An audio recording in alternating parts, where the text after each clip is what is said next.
ഞാൻ ശബരിമല എനിക്കൊരു അപരിചിതമായ ഭൂമിയല്ല. എനിക്ക് വലിയ ഹോംവർക്കിന് സമയത്തിൻ്റെ ആവശ്യമില്ല.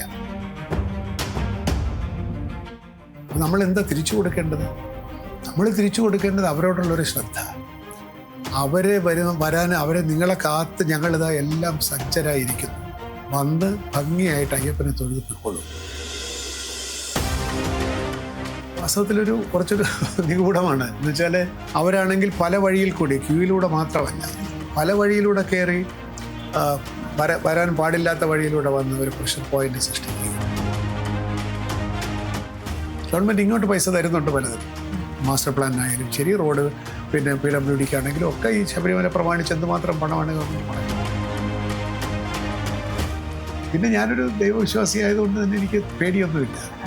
ഇതെല്ലാം നമ്മളൊരു ചൈതന്യത്തിന് വേണ്ടി ചെയ്യുന്നു. That force will take care of everything.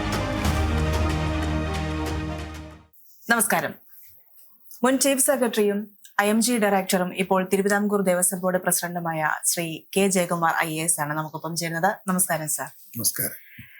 ഒരുപക്ഷെ കുറച്ച് നാളുകൾക്ക് ശേഷമായിരിക്കും സർക്കാർ എടുത്തൊരു തീരുമാനം പ്രതിപക്ഷം യാതൊരു എതിർപ്പുമില്ലാതെ അംഗീകരിക്കുകയും അതിൽ യാതൊരു തർക്കവും ഉന്നയിക്കാത്തതും, പ്രതിപക്ഷത്തിനൊപ്പം തന്നെ ജനങ്ങളും. അത് സാറ് തിരുവിതാംകൂർ ദേവസ്വം ബോർഡ് പ്രസിഡന്റായി എത്തുന്നു എന്നുള്ളതാണ്. എങ്ങനെ കാണുന്നു ആ തീരുമാനത്തെ? ഞാനൊരു രാഷ്ട്രീയ പ്രവർത്തകനല്ല. ഞാൻ കഴിഞ്ഞ 45 വർഷമായിട്ട് കേരളത്തിലെ ഔദ്യോഗിക രംഗത്ത് പ്രവർത്തിക്കുന്ന ആളാണ്. പിന്നെ കുറച്ച് സാംസ്കാരിക സാഹിത്യ പ്രവർത്തനങ്ങളുണ്ട്, സിനിമാ പ്രവർത്തനമുണ്ട്. അങ്ങനെ ആളുകളുമായൊരു ബന്ധമുള്ള ഒരാളാണ് ഞാൻ. ഒരുപക്ഷെ അതുകൊണ്ടായിരിക്കണം പിന്നെ ഔദ്യോഗിക മേഖലയിലുള്ള എൻ്റെ പ്രവർത്തനങ്ങൾക്കുള്ള ഒരു നന്നായിരിക്കുന്നു, അല്ലെങ്കിൽ അത് ആളുകൾക്ക് അറിയാം എന്നുള്ളത് കൊണ്ടായിരിക്കണം ഈ തീരുമാനം സ്വാഗതം ചെയ്യപ്പെട്ടത്. പിന്നെ മറ്റൊന്ന്, ഞാൻ ശബരിമല എനിക്കൊരു അപരിചിതമായ ഭൂമിയല്ല. ഞാൻ 2007 മുതൽ 2008 മുതലും അവിടെ വളരെ പല കാര്യങ്ങൾ ചെയ്തിട്ട് അവിടെ പരിചയമുണ്ട്. ശബരിമല ഇത്രയേറെ നടന്നിട്ടുള്ള ഒരാൾ എന്നെപ്പോലെ വേറെ ആരും ഉണ്ടാവില്ല. പിന്നെ മാസ്റ്റർ പ്ലാൻ കമ്മിറ്റിയുടെ ചെയർമാനായിട്ട് 6-7 വർഷം ഇരുന്നു. അങ്ങനെ ശബരിമലയുടെ പ്രശ്നങ്ങളെപ്പറ്റി ഒരു തരക്കേടില്ലാത്തൊരു ധാരണയുള്ള ആളാണ് ഞാനെന്നാണ് എൻ്റെ വിശ്വാസം. അത് മനസ്സിലാക്കിയതും കൊണ്ട് കൂടിയായിരിക്കണം ഇങ്ങനൊരു നിയമനം എന്നെ തേടി വന്നത് എന്ന് ഞാൻ വിചാരിക്കും. ഇപ്പോൾ സൂചിപ്പിച്ചതുപോലെ ഏറെ നിർണായകമായ ഒരു ഘട്ടമായിരുന്നത്. ശബരിമലയെ സംബന്ധിച്ച് നിരവധി പ്രശ്നങ്ങൾ ഇപ്പോൾ നിലനിൽക്കുന്ന ഒരു സാഹചര്യം. ആ ഘട്ടത്തിലാണ് സാർ എത്തുന്നത് അവിടെ പ്രസിഡന്റായിട്ട്.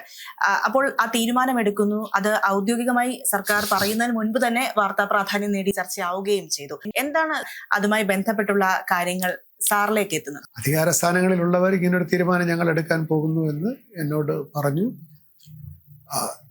ഞാനത് കേട്ടുടനെ തുള്ളിച്ചാടിയില്ലെങ്കിലും അങ്ങനെ ഗവൺമെന്റിന് തോന്നുന്നുവെങ്കിൽ ഞാൻ തീർച്ചയായിട്ടും ഉത്തരവാദിത്വം ഏറ്റെടുക്കും. പേടിച്ചോടുന്നില്ല. അങ്ങനെയാണ് ഞാനത് ധൈര്യമായിട്ട് ഏറ്റെടുത്തത്.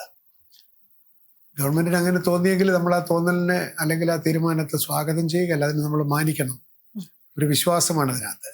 ഗവൺമെന്റിന് ഇപ്പോൾ ദേവസ്വം ബോർഡ് പ്രസിഡന്റാക്കി വയ്ക്കാൻ എത്രയോ പേരുണ്ട്, വളരെ അർഹതയുള്ള യോഗ്യന്മാരായിട്ടുള്ള എത്രയോ പേരുണ്ട്. പക്ഷെ അങ്ങനെയല്ല, ഒരു ഉദ്യോഗസ്ഥൻ എന്നുള്ള നിലയ്ക്ക് അറിയപ്പെടുന്ന ഒരാളായിരിക്കും നല്ലതെന്ന് ഗവൺമെന്റിന് തോന്നിയെങ്കിൽ ഞാൻ അതിൻ്റെ പിന്നിലുള്ള മനോവികാരത്തെ, അതിൻ്റെ നീതീകരണത്തെ ഒക്കെ ഞാൻ മാനിക്കുന്നു, അത് ബഹുമാനിക്കുന്നു. അതിനോട് നീതി പുലർത്താൻ ഞാൻ ബാധ്യസ്ഥനുമാണ്. ഈ ഒരു നിയോഗം ഒപ്പം തന്നെ സ്പെഷ്യൽ കമ്മീഷണറായി നേരത്തെ അവിടെ പ്രവർത്തിക്കുകയും ചെയ്തു, കൂടുതൽ കാലയളവിൽ അവിടെ നിൽക്കുകയും ചെയ്ത ഒരു വ്യക്തിയാണ്. അത് ശബരിമലയുടെ പ്രവർത്തനങ്ങൾ, മുൻപോട്ടുള്ള ഇനിയുള്ള കാര്യങ്ങൾ, അതിനെയൊക്കെ എത്രത്തോളം നിർണായകമാക്കും എന്നാണ് കരുതേണ്ടത്? ദേവസ്വം ബോർഡിൽ നിന്ന് ആളുകൾ, ഭക്തജനങ്ങൾ ഒരുപാട് മാറ്റങ്ങൾ പ്രതീക്ഷിക്കുന്ന ഒരു സമയമാണ്. ഇപ്പോൾ ഈ ദൗർഭാഗ്യകരമായിട്ടുള്ള ഈ സംഭവങ്ങളൊന്നും ഇല്ലായിരുന്നെങ്കിൽ പോലും ദേവസ്വം ബോർഡിന്റെ പ്രവർത്തനത്തിൽ കൂടുതൽ കാര്യക്ഷമതയും പ്രൊഫഷണലിസവും ആവശ്യമാണ് എന്നുള്ളതൊരു വസ്തുതയാണ്. ഈ ഒരു പ്രത്യേക സാഹചര്യം അതിനെ കുറച്ചും കൂടി അർജന്റാക്കി എന്നുള്ളതേ ഉള്ളൂ. എനിക്ക് അതിനകത്ത് പറ്റിയ ഏറ്റവും നല്ല ഒരു മെച്ചം എന്താണെന്ന് ചോദിച്ചാൽ, എനിക്ക് വലിയ ഹോംവർക്കിന് സമയത്തിൻ്റെ ആവശ്യമില്ല. ചില പറയുമല്ലോ, ഞാനിപ്പോൾ വന്നല്ലേ ഉള്ളൂ, പഠിക്കട്ടെ. അങ്ങനെ എനിക്ക് പഠിക്കാൻ സമയം വേണ്ട. കാരണം ഞാൻ പഠിപ്പ് പൂർത്തിയാക്കിയിട്ടാണ് ഇപ്പോൾ അങ്ങോട്ട് പോകുന്നത്. എനിക്ക് ഒന്നാമത്തെ ദിവസം തൊട്ട് തന്നെ അവിടുത്തെ പ്രശ്നങ്ങൾ കൈകാര്യം ചെയ്യാനുള്ള പിന്നെ ഒരു പരിചയവും പശ്ചാത്തലവും എനിക്കുണ്ട് എന്നുള്ളത് കൊണ്ട് തന്നെ നമുക്ക് ഈ വർഷം നടക്കുന്ന സീസണിൽ കുറേയേറെ മാറ്റങ്ങൾ ഈ ഫെസ്റ്റിവലിൽ. പക്ഷേ 2026-27 മണ്ഡല മകരവിളക്ക് കാലം എൻ്റെ ഒരു സ്വപ്നമല്ല, എൻ്റെ ഒരു എന്നെ ലയിപ്പിച്ചിരിക്കുന്ന ഒരു ദൗത്യമാണ്. അത് ഞാൻ ഏറ്റെടുത്തിരിക്കുന്ന സ്വയം ഏറ്റെടുത്തിരിക്കുകയും സർക്കാർ ഏൽപ്പിച്ചിരിക്കുകയും ചെയ്യുന്ന ഒരു ദൗത്യമായിട്ട് ഞാൻ കരുതിയിരിക്കുന്നത് 2026-27 ശബരിമല കാലം, മണ്ഡലകാലം ഒരു സമാനതകളില്ലാത്ത തരത്തിൽ കൃത്യമായി നല്ല മുന്നൊരുക്കങ്ങളോടുകൂടി ഇതുവരെ നമുക്ക് സംഭവിച്ചിട്ടുള്ള ഒരുപാട് കൊച്ചു വീഴ്ചകളൊക്കെ ഉണ്ട്. അവിടെ നമുക്ക് പുറത്ത് വരുന്നില്ലെന്നേ ഉള്ളൂ. കൊച്ചു വീഴ്ചകൾ ഉണ്ടാവുമല്ലോ, ലാസ്റ്റ് മിനിറ്റിൽ ചെയ്യുമ്പോൾ ഉണ്ടാകുന്ന പ്രശ്നങ്ങൾ. ഇതിനെല്ലാം പരിഹരിച്ചുകൊണ്ട് ഒരു 8-9 മാസത്തെ തയ്യാറെടുപ്പോടുകൂടി ഓരോ മൈന്യൂട്ട് കാര്യവും നമ്മൾ മുൻകൂട്ടി കണ്ട് പരിശോധിച്ച് റീചെക്ക് ചെയ്ത് ഉറപ്പുവരുത്തി ഇന്നത് സംഭവിച്ചാൽ നമുക്കിങ്ങനെ ചെയ്യാൻ പറ്റും എന്ന് പറഞ്ഞ് തീർത്ഥാടകരെ കാത്തിരിക്കുന്ന ഒരു മണ്ഡലകാലം സജ്ജമാക്കി വൃശ്ചിക 1 ആളുകൾ വരുമ്പോൾ, ഞങ്ങൾ ഇതുവരെ കണ്ടിട്ടുള്ള ഒരു ശബരിമല അല്ലല്ലോ ഇത്, ഇവിടെ ഇപ്പം അന്ന് നമുക്കുണ്ടായിരുന്ന ആ പ്രശ്നം പരിഹരിക്കപ്പെട്ടുവല്ലോ എന്ന് തുടങ്ങി ഒരു അത്ഭുതകരമായിട്ടുള്ള ട്രാൻസ്ഫോർമേഷൻ അവിടെ ഉണ്ടാവണം. അത് ആവശ്യപ്പെടുന്നുണ്ട് അവിടെ. കാരണം ഈ വരുന്ന തീർത്ഥാടകര് കൊണ്ടിടുന്ന സംഭാവനയും അവര് നടത്തുന്ന വഴിപാടും അവർ തന്നിട്ട് പോകുന്ന അന്നദാനവും ഫണ്ടും അവർ വാങ്ങിക്കുന്ന അരവണയുടെ കാശും ഒക്കെയാണ് നമ്മുടെ വരുമാനം എന്ന് പറയുന്നത്. ദേവസ്വം ബോർഡിന് നടത്തിക്കൊണ്ട് പോകുന്ന ഏറ്റവും വലിയ വരുമാന സ്രോതസ് കൂടിയാണിത്. ഇതെവിടെ നിന്നാണ് ഈ വരുമാനം വരുന്നത്? ഈ നാനാദേശത്ത് നിന്നും വരുന്ന ആളുകൾ അവിടെ കൊണ്ടുതരുന്ന പണമാണ്. അപ്പൊ നമ്മൾ എന്താ തിരിച്ചു കൊടുക്കേണ്ടത്? നമ്മൾ തിരിച്ചു കൊടുക്കേണ്ടത് അവരോടുള്ളൊരു ശ്രദ്ധ. അവരെ നിങ്ങളെ കാത്ത് ഞങ്ങളിതാ എല്ലാം സജ്ജരായിരിക്കുന്നു, വന്ന് ഭംഗിയായിട്ട് അയ്യപ്പനെ തൊഴുതു പൊയ്ക്കോളൂ എന്നവർക്ക് തോന്നണമെങ്കിൽ കൊച്ചു കാര്യങ്ങൾ തൊട്ട് ആരംഭിക്കണം. You are in focus. ഈ വരുന്ന വിസിറ്ററാണ് എൻ്റെ ഫോക്കൽ പോയിന്റ്. നിങ്ങളുടെ സൗകര്യമാണ്, അത് നടത്താനാണ് ഞാനിവിടെ ഇരിക്കുന്നത്. അല്ലാതെ കച്ചവടക്കാർക്ക് കാശുണ്ടാക്കാനോ ബാക്കിയുള്ളവർക്ക് പണം ഉണ്ടാക്കാനോ ഞങ്ങൾക്ക് ദേവസ്വം ബോർഡിന് കാശുണ്ടാക്കാനോ ഒന്നുമല്ല. കാശുണ്ടാവുക എന്നുള്ളത് സെക്കൻഡറിയാണ്, താനേ വരും. പക്ഷേ യു ആർ ഇമ്പോർട്ടൻറ്റ് എന്നവർക്ക് തോന്നത്തക്ക രീതിയിലുള്ള ഒരു തീർത്ഥാടന കാലം നടത്തും. അത് 26-27 ഞാനത് ചെയ്യുമെന്ന് ഞാൻ ഒരു നിശബ്ദമായിട്ട് ഞാനിങ്ങനെ ആഗ്രഹിക്കുന്നു, അല്ലെങ്കിൽ റിസോൾവ്, ഇങ്ങനെ ഒരു ധാരണയിലാണ് ഞാൻ, ഒരു തീരുമാനത്തിലാണ് ഞാൻ. അതിനുവേണ്ടി നമുക്ക് ഒരുപാട് മുന്നൊരുക്കങ്ങൾ ചെയ്യേണ്ടതുണ്ട്, ചില ശീലങ്ങൾ മാറ്റേണ്ടതുണ്ട്. ദേവസ്വം ബോർഡിനകത്ത് ഇതിനനുകൂലമായിട്ട് ഒരു അഭിപ്രായം ഉണ്ടാക്കേണ്ടതുണ്ട്. അവർക്ക് സഹായകമായിട്ടുള്ള തീരുമാനങ്ങൾ എടുത്തു കൊടുക്കണം. പ്രൊഫഷണലായിട്ട് ഹെൽപ്പ് നമ്മൾ വാങ്ങണം. ഇപ്പോൾ ക്രൗഡ് മാനേജ്മെന്റ്, ക്രൗഡ് എന്നുള്ള വാക്ക് പോലും ഉപയോഗിക്കാൻ പാടില്ലെന്നാണ് ഞാൻ പറയുന്നത്. ക്രൗഡല്ല, പിൽഗ്രിം മാനേജ്മെന്റ് ആണ്, അവരുടെ മൂവ്മെന്റിന്റെ മാനേജ്മെന്റ്. അതിന് നമ്മൾ ഹൈടെക് ടെക്നോളജി ഉപയോഗിക്കാൻ പറ്റുമോ, EPS ഉപയോഗിക്കാൻ പറ്റുമോ തുടങ്ങി സമാനമായ സ്ഥലങ്ങളിൽ എന്തെല്ലാം ആധുനിക സാങ്കേതിക വിദ്യകൾ കൊണ്ട് ഈ പ്രോപ്പർ മൂവ്മെന്റ് നമുക്ക് ചെയ്യാൻ പറ്റുമോ അതെല്ലാം ചെയ്യണം. അതിനുള്ള സാധനങ്ങൾ ചെയ്യണം, അതിനുള്ള ടെക്നോളജി ഉപയോഗപ്പെടുത്തണം, അതിനുള്ള സാങ്കേതിക വിദഗ്ധരെ നമുക്ക് വേണം. അതിനൊന്നും ഒരു ബുദ്ധിമുട്ടില്ല. ഇത്തരത്തിൽ സാങ്കേതികമായിട്ടുള്ള മാനേജറിയലായിട്ടുള്ള മുൻകൂട്ടിയുള്ള ആസൂത്രണത്തോട് കൂടിയിട്ടുള്ള ഒരു മനോഹരമായിട്ടുള്ള ചേതോഹരമായിട്ടുള്ള ഒരു തീർത്ഥാടന കാലം ഞാൻ 26-27 വിഭാവന ചെയ്യുന്നു. അത് എങ്ങനെയാണ് നടത്തിയതെന്ന് നമ്മൾ റെക്കോർഡ് ചെയ്ത് വച്ചിട്ടുണ്ട് എങ്കിൽ അടുത്ത വർഷവും ഇത് സ്ഥാപനവൽക്കരിക്കപ്പെടുകയും അങ്ങനെ തന്നെ മുമ്പോട്ട് പോവുകയും ചെയ്യും. ഇത്തരത്തിലുള്ള ഒരു ചിന്തയിലാണ് ഞാനിപ്പോൾ കുറച്ച് ദിവസമായിട്ട് എൻ്റെ മനസ്സിൽ ഇതെങ്ങനെ നമുക്ക് ഈ ഒരു അവസ്ഥയിൽ കൊണ്ടെത്തിക്കാം, മാതൃകാപരമായിട്ടുള്ള ഒരു തീർത്ഥാടനം നമുക്ക് എങ്ങനെ സംഘടിപ്പിക്കാം. അതിന്റെ ഒരു തുടക്കം എന്നോണമാണ് കഴിഞ്ഞ ദിവസം പറഞ്ഞ പായസം ഉൾപ്പെടെയുള്ള കാര്യങ്ങൾ. അതൊരു ചെറിയ കാര്യമാണ്. കാരണം ജനങ്ങൾ തന്നിട്ടുള്ള അന്നദാന ഫണ്ട് അവിടെയുണ്ട്. ഈ ഫണ്ട് കൊണ്ട് എന്തിനാണ് ഇത്രയും ഒരു ആളുകൾക്ക് വേണ്ടാത്തൊരു സാധനം എന്തിനാണ് കൊടുക്കുന്നത്? നമുക്ക് എന്തുകൊണ്ട് കേരളീയമായിട്ടുള്ള സദ്യ കൊടുത്ത് നിങ്ങൾ കഴിക്കൂ എന്ന് പറയുന്നതിൻ്റെ ഒരു മനസ്സുണ്ടല്ലോ. We want you to feel good എന്ന് തോന്നണം. അതാണല്ലേ ഇപ്പൊ നമ്മൾ സദ്യ കൊടുത്തില്ല, അവർ ഹോട്ടലിൽ പോയി കഴിക്കും, അത് വേറെ കാര്യം. ഇതിലാരോ പറഞ്ഞാലോ ഭക്ഷണം കഴിക്കാനൊന്നുമല്ല ആളുകളവിടെ വരുന്നത്, ഏതോ യൂട്യൂബിൽ ആരോ എഴുതിയിരിക്കും, അത് ശരിയാണ്. പക്ഷെ അവർക്ക് വേണ്ടിയിട്ടില്ല, നമ്മുടെ ഒരു ആഗ്രഹമാണ്. We want to give you good food. നമ്മുടെ മനസ്സാണ് അവിടെ വരേണ്ടത്. അതുപോലെ തന്നെ അപകടം സംഭവിക്കുന്നവർക്ക് ഇൻഷുറൻസ് പദ്ധതി, അത് വലിയൊരു ആശയമാണ്. അതിനെക്കുറിച്ച് എങ്ങനെയാണ്? വളരെ പ്രാഥമികമായിട്ടുള്ള ഇൻഷുറൻസേ ഉള്ളൂ. ഇൻഷുറൻസ് ഇല്ലെങ്കിൽ ബോർഡ് നേരിട്ട് 5 ലക്ഷം രൂപ കൊടുക്കും എന്നുള്ളതാണ് ഇപ്പോഴത്തെ രീതി. പിന്നെ അപകടങ്ങൾ ഉണ്ടാവുന്നുണ്ട്, ഹൃദ്രോഗ മരണങ്ങൾ ഒരുപാടുണ്ടാവും. അതിന് എന്തെങ്കിലുമൊക്കെ ചെയ്യണം. കാരണം ഈ വരുന്ന ആവേശത്തില് ഈ 60 വയസ്സ് 70 വയസ്സൊക്കെ ഗുരുസ്വാമിമാര് അല്ലെങ്കിൽ ഭക്തന്മാരങ്ങ് കയറുകയാണ്. ഒരു ആവേശമാണല്ലോ. എല്ലാവരും കയറുന്നു, ഞാനും കയറുന്നു. പക്ഷെ നമ്മുടെ ഹൃദയത്തിനത് പറ്റൂല എങ്കിൽ താഴെ തന്നെ ഒരു സ്ക്രീനിങ് നടത്താനോ ഒരു അഡ്വൈസ് കൊടുക്കാനോ ഇങ്ങനെ കയറാൻ പാടുള്ളൂ എന്ന് പറഞ്ഞു വിടാനും ഒക്കെ ഉള്ള ചില ക്രമീകരണങ്ങളൊക്കെ ഉണ്ടെങ്കിൽ നമുക്ക് ഒരുപാട് കാര്യങ്ങൾ കുറയ്ക്കാൻ പറ്റും. ഇപ്രാവശ്യത്തെ നട തുറന്നപ്പോൾ ഉണ്ടായൊരു തിരക്ക് അത് വളരെ വലുതായിരുന്നു, ഒരുപാട് ആശങ്ക സൃഷ്ടിച്ചിരുന്നു. പക്ഷെ യാതൊരു പ്രശ്നമില്ലാതെ ആ ദിവസങ്ങൾ കടന്നുപോയി. എന്താണ് സംഭവിച്ചത് ശരിക്കും? വാസ്തവത്തിലൊരു കുറച്ചൊരു നിഗൂഢമാണ്. എന്ന് വെച്ചാല് ഇത്രയും ആളുകൾ ഈ ആദ്യ ദിവസങ്ങളിൽ വരാറില്ല സാധാരണ. പിന്നെ നമ്മുടെ അവിടുത്തെ സിസ്റ്റം അനുസരിച്ചിട്ട് തുടങ്ങിക്കഴിഞ്ഞ ഒരു 3-4 ദിവസം കഴിയുമ്പോഴേ കാര്യങ്ങളൊക്കെ അങ്ങോട്ട് സ്റ്റെബിലൈസ്ഡ് ആവുള്ളൂ. വരാമെന്ന് പറഞ്ഞ എല്ലാ ജീവനക്കാരും ഫസ്റ്റ് ഡേ വന്നോളണം എന്നില്ല. അവരൊക്കെ പതുക്കെ 2-3 ദിവസം കഴിയുമ്പോൾ അപ്പോഴേ ആളും വരുള്ളൂ. പിന്നെ അങ്ങനെ പല സിസ്റ്റങ്ങളും ഒന്ന് സ്റ്റെബിലൈസ് ആയി വരുന്നത് ആദ്യത്തെ 2-3-4 ദിവസം കഴിയുമ്പോഴാണ്. അത്രയ്ക്ക് ആളും വരുള്ളൂ. പക്ഷെ ഇത് വിചാരിച്ചിരിക്കാതെ 2-ാം ദിവസവും 3-ാം ദിവസവും ഒരു 1,30,000 ആളുകൾ വന്നു. അപ്പോഴുണ്ടായ അവരാണെങ്കിൽ പല വഴിയിൽ കൂടി, ക്യൂയിലൂടെ മാത്രമല്ല പല വഴിയിലൂടെ കയറി വരാൻ പാടില്ലാത്ത വഴിയിലൂടെ വന്ന് ഒരു പ്രഷർ പോയിന്റ് സൃഷ്ടിക്കുകയും, അപ്പൊ അതിന് നമുക്കൊരു തീരുമാനം എടുക്കാൻ ഇത്തിരി സമയം വരും. നമ്മൾ പ്രതീക്ഷിച്ചില്ലല്ലോ. ഈ ബാരിക്കേഡ് മാറ്റി അവരെ കൂടെ മറ്റതിൻ്റെ കൂടെ കയറ്റണ്ടേ. അപ്പൊ താഴെ നിൽക്കുന്ന ഭക്തന്മാരെ പ്രശ്നം ഉണ്ടാക്കൂലേ, ഞങ്ങൾ ക്യൂ നിന്നതല്ലേ. അത് പതുക്കെ മാനേജ് ചെയ്ത് പോയപ്പോൾ അതങ്ങ് തീർന്നു. അത് ആസൂത്രിതമാണെന്നൊന്നും ആണോ എന്നൊന്നും എനിക്ക് അറിഞ്ഞുകൂടാ. പക്ഷെ നമ്മൾ പ്രതീക്ഷിക്കാത്ത ഒരു വരവുണ്ടായി. ഒരു കണക്കിന് അതൊരു പാഠമായി. അതിൽ നിന്ന് നമ്മൾ ഉൾക്കൊണ്ട പാഠം തന്നെയാണ് പിന്നീടുള്ള ദിവസങ്ങളിൽ ഈ പലയിടത്തും ഒന്ന് സ്റ്റോപ്പ് ചെയ്തിട്ടും സ്പോട്ട് ബുക്കിംഗ്, കോടതി നമ്മൾ അതിനെ അനുകൂലിച്ചു. സ്പോട്ട് ബുക്കിംഗ് നിയന്ത്രിച്ചോളൂ എന്ന് പറഞ്ഞ് പിന്നെ ബുക്കിംഗ് ഇല്ലാതെ വരരുത് എന്നുള്ള സന്ദേശം കുറച്ച് വ്യാപകമായി. മാധ്യമങ്ങൾ നമ്മളെ അതിനകത്ത് സഹായിച്ചു. ബുക്കിംഗ് ഇല്ലാതെ വരരുത്, വന്നാൽ ഡീറ്റെയിൻ ചെയ്യേണ്ടി വരും എന്നുള്ളതൊക്കെ ഇപ്പോൾ ആളുകളുടെ എണ്ണം കുറച്ചുകൂടെ റെസ്പോൺസിബിൾ ആയിട്ട് കുറഞ്ഞിട്ടുണ്ട്.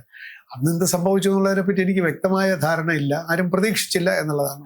ഈ സ്പോട്ട് ബുക്കിങ്ങിന്റെ കാര്യം, അതിപ്പോൾ ആ ഒരു ദിവസം അന്ന് ആദ്യത്തെ തിരക്ക് അതെല്ലാം കഴിഞ്ഞ് നമ്മൾ ശക്തമായി തന്നെ പറഞ്ഞു അത് പാലിച്ച് മുൻപോട്ട് പോകാൻ സാധിക്കുകയുള്ളൂ എന്ന്. ആ രീതിയിൽ തന്നെ ഇപ്പോൾ ആ കാര്യങ്ങൾ നടക്കും. കോടതി പറഞ്ഞിരിക്കുന്നത് 5,000 ഒരു ബെഞ്ച് മാർക്ക്. പക്ഷെ നിങ്ങൾക്ക് ആവശ്യാനുസരണം കൂട്ടുകയോ കുറയ്ക്കുകയോ ചെയ്തോളൂ. ഓരോ പ്രാവശ്യമൊന്നും കോടതി പോണ്ട കാര്യമില്ല. 20,000 മാക്സിമം. 7,000 70,000 മറ്റേ ഓൺലൈൻ ബുക്കിങ്ങും 20,000 നമ്മുടേത്. അപ്പൊ 5,000 നിർത്തിയിരിക്കുകയാണ്. പക്ഷെ ചില ദിവസങ്ങളിലൊക്കെ 7,000 6,000 ഒക്കെ ആക്കുന്നുണ്ട്. എരുമേലിയിൽ തുടങ്ങി പമ്പയിൽ വേണ്ടെന്ന് വെച്ചു, നിലയ്ക്കലുണ്ട്. അങ്ങനെ സിറ്റുവേഷൻ വെച്ചിട്ട് അങ്ങ് ചെയ്യുകയാണ്. അതാണ് അതിന്റെ ശരിയും. അതൊക്കെ ഇപ്പൊ സ്റ്റെബിലൈസ്ഡ് ആയി. ഇന്നിപ്പോൾ സുഗമമായി തന്നെ ദർശനം നടക്കുന്ന വാർത്ത കണ്ടിട്ടാണ് ഇന്നലെ ഉദാഹരണത്തിന് 1,13,000 പേര് വന്നതാണ് കണക്ക്. പക്ഷെ ആരും അറിഞ്ഞില്ല. വലിയ കുഴപ്പമില്ല. 2-3 മണിക്കൂറൊക്കെ നിൽക്കേണ്ടി വരും. അതൊക്കെ ആളുകൾ നിൽക്കുകയും ചെയ്യും. ഇപ്പൊ വെള്ളം കൊടുക്കലൊക്കെ വലിയ കുഴപ്പമില്ലാതെ പോകുന്നത്. ആദ്യത്തെ ദിവസം ആളുകൾ വന്നില്ല. നമ്മൾ 200 പേരെ പ്രതീക്ഷിച്ചത് 20 പേരാണ്. അതിന്റെയൊക്കെ ആദ്യത്തെ ദിവസം എപ്പോഴും അങ്ങനെയാണ്. അതൊന്നും വരാൻ പാടില്ലെന്നാണ് ഞാൻ ഈ പറയുന്നത്. അടുത്ത വർഷം തലേ ദിവസത്തെ 2 ദിവസത്തിന് മുമ്പ് വന്ന് ഇവരവിടെ ക്യാമ്പ് അടിക്കണം, അറ്റൻഡൻസ് എടുക്കണം, അവന് നേരത്തെ ഭക്ഷണം കൊടുക്കണം, അവന് റിഹേഴ്സൽ കൊടുക്കണം, ട്രെയിനിങ് കൊടുക്കണം. ഇതൊന്നുമില്ല. ഇതൊക്കെയാണ് ഞാൻ ഉദ്ദേശിക്കുന്ന മാറ്റങ്ങൾ എന്ന് പറയുന്നത്. Everybody should be responsible. എന്റെ ജോലി എന്താണ്? ഇതാണ് അവന് ട്രെയിനിങ്. ഇപ്പൊ അവിടെ വന്നിട്ട് പലതരത്തിലുള്ള ആളുകളല്ലേ വരുന്നത്. നമുക്കൊരു നിയന്ത്രണവും ഇല്ലാത്ത തരത്തില് ജോലിക്കാരും വരും. അത് പാടില്ല. ഓരോ സെഗ്മെന്റ് വരട്ടെ. അവർക്ക് നമ്മൾ അവരുടെ ഡ്യൂട്ടി എന്താണെന്ന് പറഞ്ഞു കൊടുക്കുന്നു, ട്രെയിനിങ് കൊടുക്കുന്നു, അവന് സൗകര്യങ്ങൾ കൊടുക്കുന്നു. ഇപ്പൊ ഉദാഹരണത്തിന് മെസ്സ്, എംപ്ലോയീസ് മെസ്സ് 15-ാം തീയതിയാണ് പഴയ ആള് മാറി പുതിയ ആള് വരുന്നത്. ഇത്രയും പേർക്ക് 16,000 പേരുടെ മെസ്സ് സ്ഥലവും മാറ്റി അത് സ്റ്റെബിലൈസ് ചെയ്തെടുക്കാൻ 4-5 ദിവസം എടുത്തു. എംപ്ലോയീസിന്റെ ഭക്ഷണം വളരെ മോശമായി. പിന്നെ അവർക്ക് അന്നദാനത്തിൽ കയറ്റി കൊടുത്തു. ഇതൊന്നും വരേണ്ട കാര്യമില്ല. നമുക്ക് പ്ലാനിങ് ഉണ്ടെങ്കിൽ ഇതൊന്നും വരില്ല. നമുക്ക് കുറച്ചുകൂടെ എംപ്ലോയീസിന്റെ മൊറാല് കൂട്ടി നിർത്താനും അവർക്ക് അക്കൗണ്ടബിലിറ്റി കൊടുക്കാനും അവരുടെ സൂപ്പർവൈസ് ചെയ്യാനും ഒക്കെ നമുക്ക് സംവിധാനം ഉണ്ടാക്കാൻ സാധിക്കും. ഇനിയിപ്പോൾ നമ്മൾ വേറൊരു കാര്യം മാസ്റ്റർ പ്ലാൻ ആണ്. ശബരിമല മാസ്റ്റർ പ്ലാൻ ഏത് രീതിയിൽ അവിടെ സാധ്യമാകും? മാസ്റ്റർ പ്ലാൻ ഒരു കമ്മിറ്റി ഉണ്ടാക്കിയപ്പോൾ തൊട്ട് ആദ്യത്തെ പ്രസിഡന്റ് ചെയർമാൻ ഞാനാണ്. കോടതിയാക്കിയതാണ്. ഞാൻ 6-7 വർഷം അവിടെ ഇരുന്നു, 2017 വരെ. അപ്പോഴാണ് ജസ്റ്റിസ് സിരിജഗൻ വന്ന് ഞാൻ മാറി. ഞാനിപ്പോഴും എൻ്റെ മെമ്പറാണ്. പക്ഷേ ഞാൻ മീറ്റിങ്ങിന് അധികം പോകാറില്ല. അതുകൊണ്ട് ഇപ്പോൾ മാസ്റ്റർ പ്ലാനിന്റെ ഓരോ പ്രോജക്റ്റും എവിടെ നിൽക്കുന്നു എന്നുള്ളതിനെ പറ്റി എനിക്കിപ്പോൾ വലിയ കൃത്യമായ ധാരണ ഇല്ലെങ്കിലും ഞാൻ ഈ ഇടയ്ക്ക് നിലയ്ക്കലിലൊക്കെ ഒന്ന് കയറി ശബരിമലയിലും ഒക്കെ ചുറ്റി നടന്നപ്പോൾ മാസ്റ്റർ പ്ലാനിന്റെ ഒരുപാട് പദ്ധതികൾ ഇനിയും പൂർത്തിയാവാനായിട്ടുണ്ട്. കിഫ്ബി പണം കൊടുത്തിട്ട് നിലയ്ക്കലിൽ കുറേയേറെ പണി ചെയ്തിട്ടുണ്ട്. അത് പകുതി പൂർത്തിയായി. ഇനി കുറച്ചുകൂടെ കാര്യങ്ങളുണ്ട്. ഇപ്പൊ ശബരിമലയ്ക്ക് എന്ത് വേണമെന്നുള്ളതിനെ പറ്റി നമുക്കും ചില ധാരണകളുണ്ട്. അവിടെ മാസ്റ്റർ പ്ലാനിന്റെ കീഴിൽ ഇന്ന കാര്യങ്ങൾ കൂടെ ഉണ്ടായിരുന്നുവെങ്കിൽ നമുക്ക് ഈ ഫെസ്റ്റിവൽ സീസണിൽ കുറച്ചും കൂടെ എളുപ്പമാകുമായിരുന്നു എന്ന് നമ്മൾ വിചാരിക്കുന്ന കുറേയേറെ പെർമനന്റ് ആയിട്ട് ചെയ്യേണ്ട ചില കാര്യങ്ങളുണ്ട്. അത് മാസ്റ്റർ പ്ലാനിന്റെ പ്രയോറിറ്റിയിൽ വന്നോ ഇല്ലയോ? നമുക്കാദ്യം വ്യക്തത വേണം. ഇന്ന കാര്യങ്ങളിലൂടെ ഉണ്ടെങ്കിൽ നന്നായിരിക്കും. അത് മാസ്റ്റർ പ്ലാൻ ചെയ്തു തരേണ്ടതാണ്. അത് നമുക്ക് 26-ാം തീയതി മാസ്റ്റർ പ്ലാനിന്റെ വലിയ കമ്മിറ്റി, ഫുൾ കമ്മിറ്റി വെച്ചിരിക്കുകയാണ്. അതിനകത്ത് ചെല്ലുമ്പോൾ നമുക്ക് ഈ ചർച്ചയുടെ അടിസ്ഥാനത്തിൽ നമുക്ക് പറയാൻ സാധിക്കും അടുത്ത വർഷത്തെ ഫെസ്റ്റിവൽ ഇങ്ങനെയൊക്കെയാണ് ഞങ്ങൾ ഉദ്ദേശിക്കുന്നത്. അതിന് മുമ്പ് ഇന്ന സൗകര്യങ്ങൾ മാസ്റ്റർ പ്ലാനിന്റെ പ്രോജക്റ്റിനുള്ളിൽ ഞങ്ങൾക്ക് വേണം. അത് തന്നെ ദീർഘകാലത്തിലുള്ളത് മാറ്റി നമുക്ക് തൽക്കാലം 1 വർഷം കൊണ്ട് തീർക്കാവുന്ന ഇന്ന പ്രോജക്റ്റ്, അതൊന്ന് ഷോർട്ട് ലിസ്റ്റ് ചെയ്തിട്ട് സമയബന്ധിതമായിട്ട് അത് തീർക്കാൻ സാധിക്കണം. അപ്പോൾ പണം ഒരു വിഷയമായി വരും. അപ്പോൾ വരട്ടെ, പണം വിഷയമായി വന്നു കഴിഞ്ഞാൽ നമുക്ക് ചെയ്യാൻ പറ്റുന്നത് പ്രോജക്റ്റുകൾ ഇന്നതാണ് എന്ന് നമുക്ക് വ്യക്തത വന്നു കഴിഞ്ഞാൽ, അതിൻ്റെ ഒരു ഏകദേശ ചെലവ് ഇന്നതാണ് എന്ന് വ്യക്തത വന്നു കഴിഞ്ഞാൽ നമുക്ക് ഭംഗിയായിട്ട് ഈ പ്രോജക്റ്റുമായിട്ട് നല്ല നല്ല ഇൻസ്റ്റിറ്റ്യൂഷണൽ സ്പോൺസേഴ്സിനെ കാണാൻ പറ്റും. അവർക്കതൊരു വിഷയമുള്ള കാര്യമല്ല. ഒൺലി തിങ് ഈസ് ഇത്തരത്തിലുള്ള വലിയ വലിയ നല്ല സ്പോൺസേഴ്സിൻ്റെ അടുത്ത് പോകുമ്പോൾ അവർക്ക് ക്ലാരിറ്റി വേണം, ട്രാൻസ്പെറൻസി വേണം, അക്കൗണ്ടബിലിറ്റി വേണം. അത് ഇടനിലക്കാരൊന്നും ഇല്ലാതെ നമ്മൾ നേരിട്ട് മേജർ ഇൻവെസ്റ്റേഴ്സുമായിട്ട് സംസാരിച്ചിട്ടുണ്ടെങ്കിൽ, അതിപ്പോൾ കൊച്ചിയിലോ ചെന്നൈയിലോ ബാംഗ്ലൂരോ ഹൈദരാബാദിലോ ഒക്കെ നമ്മൾ മീറ്റിംഗ് വെച്ചാൽ പോലും തിരക്കേടൊന്നുമില്ല.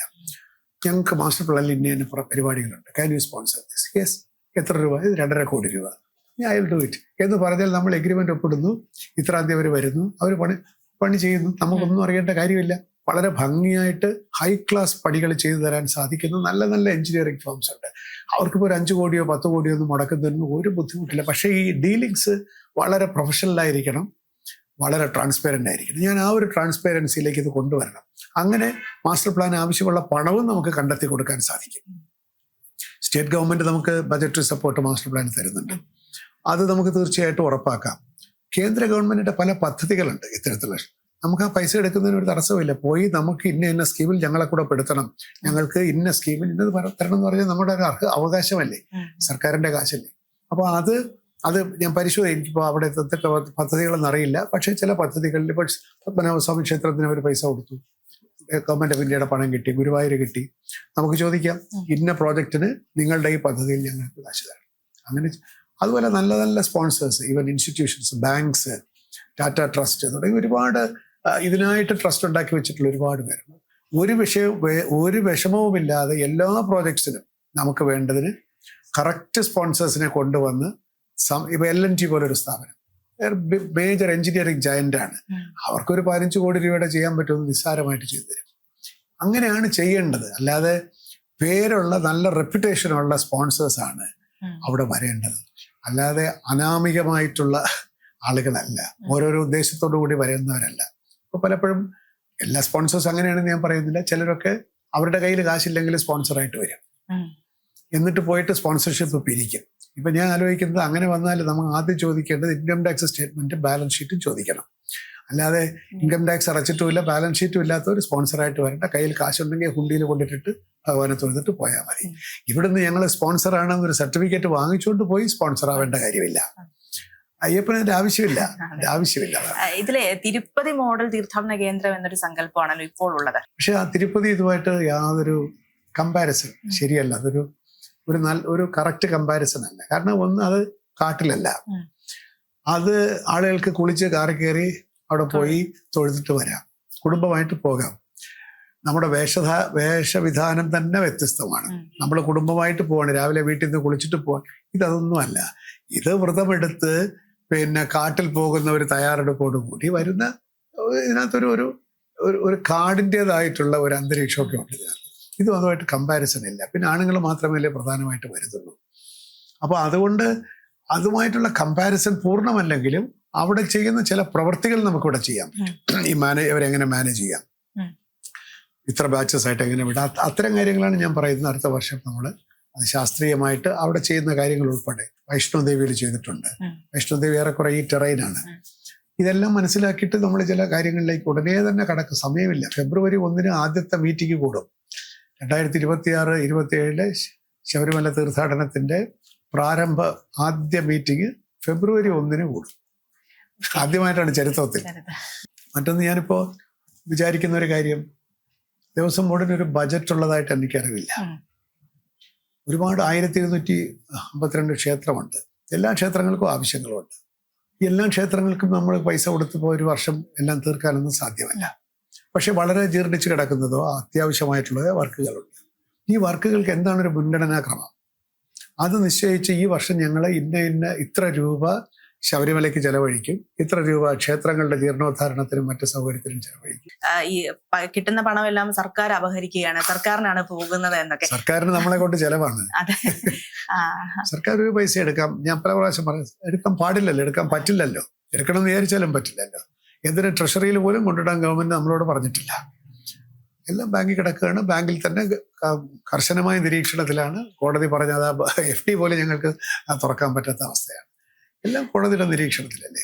ഒരു പൈസ പോലും ഗവൺമെന്റിന് നമ്മൾ അങ്ങോട്ട് എടുക്കാൻ സാധ്യമേ അല്ല. ഗവൺമെന്റ് ഇങ്ങോട്ട് പൈസ തരുന്നുണ്ട് പലതിനും, മാസ്റ്റർ പ്ലാനായാലും ശരി, റോഡ് പിന്നെ PWDക്ക് ആണെങ്കിലും ഒക്കെ ഈ ശബരിമല പ്രമാണിച്ച് എന്തുമാത്രം പണമാണ് ഗവൺമെന്റ് മുടക്കുന്നത്. ഇനിയുള്ള ദിവസങ്ങളിൽ വലിയ തിരക്ക് തന്നെയാണോ പ്രതീക്ഷിക്കുന്നത്? ഇല്ല. ഇനിയിപ്പോ മകരവിളക്കിന് മണ്ഡലപൂജയ്ക്ക് അങ്ങനെ വലിയ തിരക്ക് വരാറില്ല. എനിക്ക് വേണം ഇപ്പൊ ആവറേജ് ഒരു 90,000 എന്നുള്ള നിലയ്ക്ക് പോയിക്കൊണ്ടിരിക്കുകയാണ്. അതാണെങ്കിൽ ഒരു വിഷമമില്ല. 90 ഒന്നായാൽ പോലും വിഷമമില്ല. മകരവിളക്കിന് പിന്നെ നിയന്ത്രിക്കാൻ പറ്റില്ല. അത് എനിക്ക് വേണ്ട ദൈവകാരുണ്യം കൊണ്ട് മാത്രം ഭംഗിയായിട്ട് നടക്കുകയാണ്. എന്നാലും ചില നിയന്ത്രണങ്ങൾ വേണ്ടി വരും. അത് ഞാൻ അതിലേക്ക് കടന്നിട്ടില്ല ഇതുവരെ. ഓക്കെ. എന്തായാലും നിരവധി ചുമതലകൾ, ഒരുപാട് കാര്യങ്ങൾ ചെയ്തു തീർക്കാനുണ്ട്, സമയമില്ലാത്തൊരു സാഹചര്യം. അതിനിടയ്ക്ക് സാറിന്റെ മറ്റ് കലാരംഗത്തെയും എഴുത്ത്, അതൊക്കെ എങ്ങനെ മുമ്പോട്ട് പോകുന്നു? അതിപ്പോ ഈ പുതിയ ജോലി വന്നതിന് ശേഷം ഞാൻ എൻ്റെ ഒരു പുതിയ ഒരു പാറ്റേൺ, സാധാരണ സമയത്തിന്റെ ഒരു പാറ്റേണിങ് ഉണ്ടല്ലോ, അത് IMGയിലിരിക്കുമ്പോൾ എനിക്ക് അതിനൊരു പാറ്റേൺ ഉണ്ടായിരുന്നു. ഇപ്പൊ അതെല്ലാം തെറ്റി. പിന്നെ ഒരു പുതിയൊരു പാറ്റേണിങ്ങിലേക്ക് വരണം.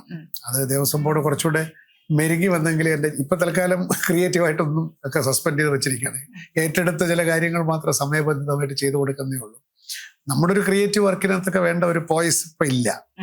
ഇവിടെ അങ്ങോട്ട് കാലുറക്കണമല്ലോ. കുറച്ചതിന് ശേഷം വരും. 1 മാസം കൊണ്ട് ഞാനത് എൻ്റെതായിട്ടുള്ള ഒരു പാറ്റേൺ ഉണ്ടാവും. അതങ്ങനെയാണ്, അത് എപ്പോഴും അങ്ങനെ തന്നെയാണ്. ഒരു ജോലി ആദ്യം ഏറ്റെടുക്കുമ്പോൾ നമുക്കത് ഗ്രിപ്പിൽ വരണ്ടേ. അത് പ്രത്യേകിച്ച് എനിക്കോട് ഞാൻ ചെയ്തിട്ടുള്ളതിൽ ഏറ്റവും കഠിനതരമായിട്ടുള്ള ജോലി ഇത് തന്നെ. അതാണ്, ഇതൊരു വളരെ കട്ടിയുള്ള ഒരു ജോലിയായിട്ട് അല്ലെങ്കിൽ ചുമതലയായിട്ട് തോന്നുന്നുണ്ടോ? കട്ടി എന്ന് പറഞ്ഞാൽ ഇമ്പോസിബിൾ എന്നുള്ള മനസ്സിലല്ല, നമുക്ക് സാധിക്കായല്ല.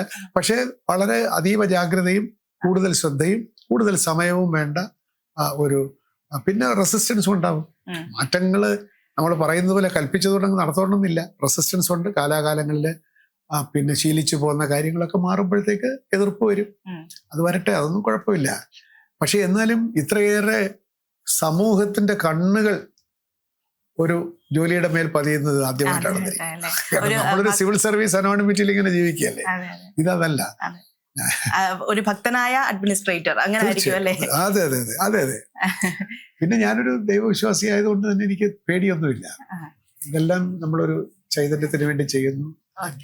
That force will take care of everything എന്നുള്ള വിചാരത്തിലാണ്. ഒരുപാട് നന്ദി സാർ, ഇത്രയും സമയം ഞങ്ങൾക്ക് വേണ്ടി ചെലവഴിച്ചത്.